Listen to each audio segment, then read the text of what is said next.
Hello and welcome to another episode of the Small Agency Talk Show. I'm Chip Griffin, and my panelist today is Brad Ferris with Anchor Advisors. Welcome to the show, Brad. Hey, Chip. Thanks for having me.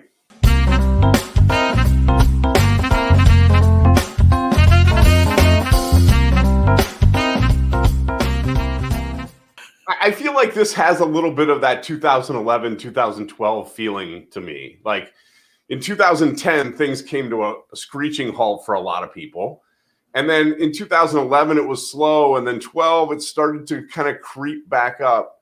And the lessons, as I think about what I learned from that period, there were a lot of great things about the recovery, right? Like the recovery for the survivors was a chance to really grow their business because a lot of their peers had been weeded out, right? The weaker players were gone. And so when things came back, the people that were strong got an outsized market share. They really took in more of the business that was out there than they had before the recession. Right. Did you see something similar? Yeah, I mean, look, I think that what we're going through now is very similar to, in many respects, to what happened after the Great Recession, right? In that it's a lot of the changes are going to stick, right? I mean, if I think back to 06, 07, that was still a heady period where we had huge expense account dinners with clients, right? And budgets were like, sure, spend that, try this, let's do this, right? And as we went through that, as you say, 08, 09, 10, it came to a screeching halt, then it crept back, but it even today, or even in 2019, it still hadn't gotten back.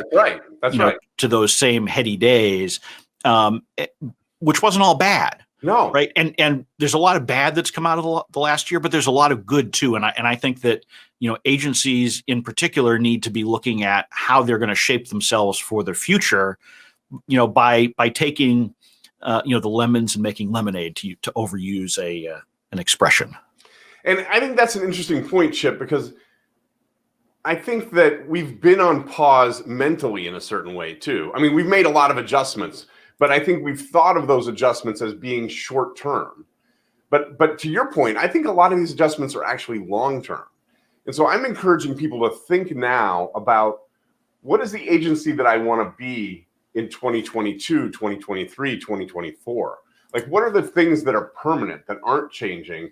And what does that mean about our mission and our vision and our values and how we're engaging our team and how we're engaging our clients? So that instead of trying to go back to 2019, that we're trying to go forward into a new reality.